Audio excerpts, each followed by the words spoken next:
Hi, I'm Lindsay from Google. Golden Eagles of Marquette, be the difference. Hi, Kawasaki, and be the difference, Marquette. Be the difference, Marquette. Be the difference, Marquette. Be the difference.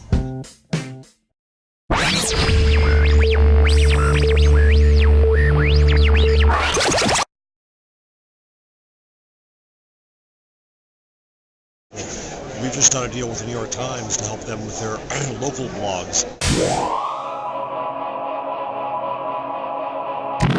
And the Times, which is pretty amazing, is trying to create a platform for people in the community to report on themselves. Yeah. And that's really important, I think, that the Times is enabling other people, other than their journalists, to report.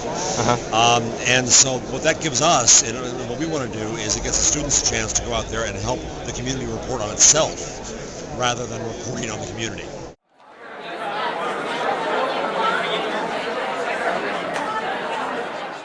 So you're talking about like bringing community members into the school? No, sending the school out to the community. Really? I know that sounds like a hair splitting, but it really isn't. I think that when I wrote my blog book, What Would Google Do? It really started with talking to a bunch of media people and trying to get them to do a Google list and think distributed. Yeah. The idea that brands are a magnet when people come to us all the time is a bit over. Most newspaper sites I know, only 20% of the audience ever goes to the homepage in a day. Wow. They come in through search and links. Yeah. And now Facebook.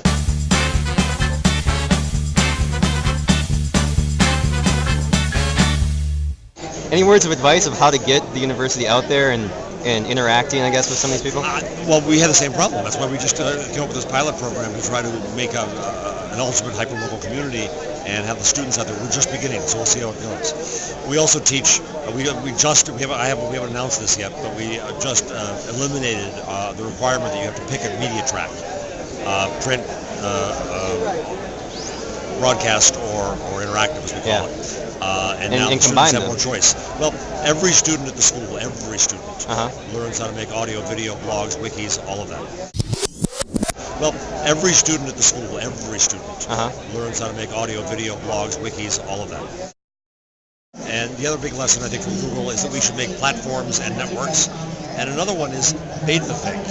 That Google releases products as betas is their way of saying it's incomplete, it's imperfect, it's a process. Yeah. And I think we have thought about making news into a product too much over the years because we had to by the means of production and distribution.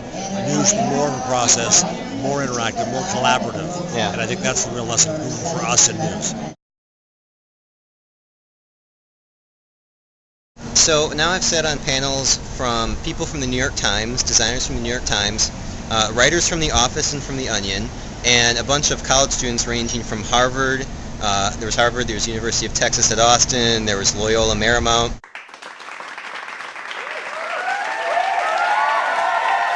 They all said one message that was common across those, and it was that people no longer have to settle for content that's just okay. So like in the case of the writers for comedy, is that people aren't going to tolerate maybe okay sitcoms that were sort of funny but not really. People that are still really good at what they do are going to survive, and they're going to thrive because people are going to seek them out. But things that are just okay and people chose them because they were there and they didn't have a whole lot of other options, it was the only thing that was on after Seinfeld. So I guess the takeaway from all those fields are, how are we really going to stand out and be different and really excel in our fields so people will choose us? That's all.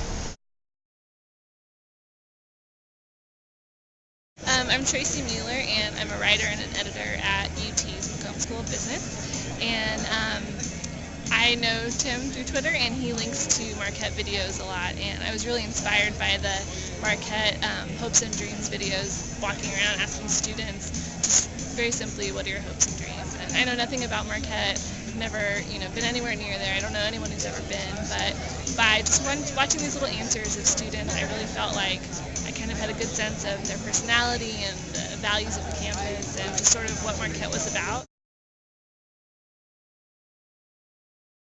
What kind of content do you think should be in some of those videos? Did you like just the fact that it was students or what they were talking about? Or? I think that students, you know, with higher ed, like, when it gets down to it, the students and the learning and the teaching and the community, that's what a university is about. And so I know, like, when we did a student video project, people just responded to seeing, because they're so authentic, you know, and there's not, it's very evident that it's real, that it's not marketing speak, or you're not trying to trick someone or hide stuff under the rug that you don't want the public or parents or someone to hear about.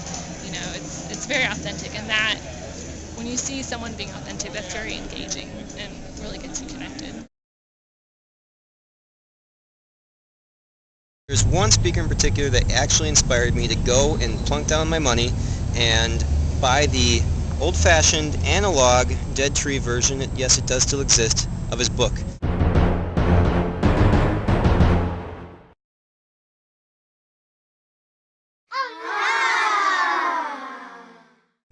And his idea is that pictures and visuals help us solve problems. Not a new idea, not a particularly groundbreaking idea, but the scientific basis behind that is that the cerebral cortex devotes 3/4 of itself to decoding visuals. So basically when we use a picture, when we use visuals to help us solve problems, we're literally using more of our brain power. It's good to have data, but it doesn't do us any good if it's just kind of coded and locked in these numbers and text, and we can't quite, our brains can't fully wrap itself around it. So he says, get it out there, spread it out, take a look, see if you see patterns, see what you can see when you can decipher from the pictures and the visuals.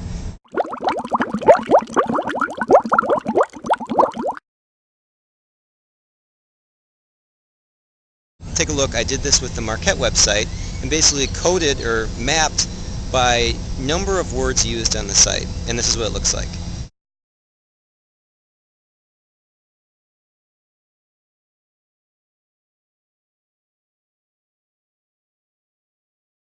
Second thing I did is I went to a site called Unigo, which reviews colleges and universities on the basis of student reviews. And I copied and pasted what students had written about Marquette.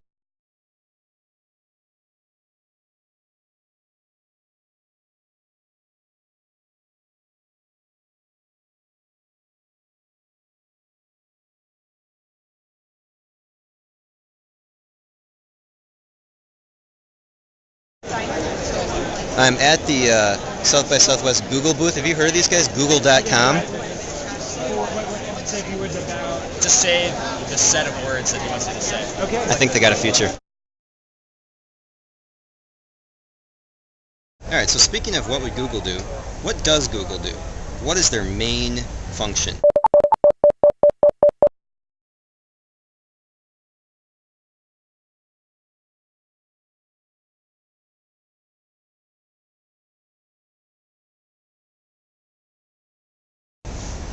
They take people where they already want to go.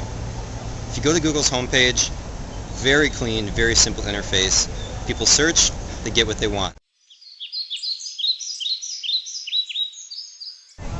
Now, go to Yahoo's homepage.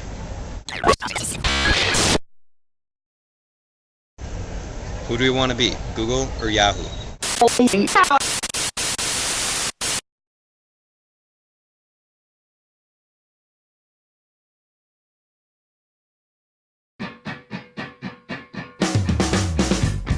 Hi, this is Jason Chow, co-founder and president of Animoto.com, and I have 3 words for you.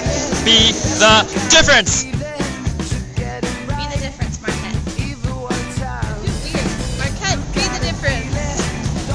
You count down for us. Alright, on the count of 3. 1, 2, 3. Be the difference, Marquette! That's awesome.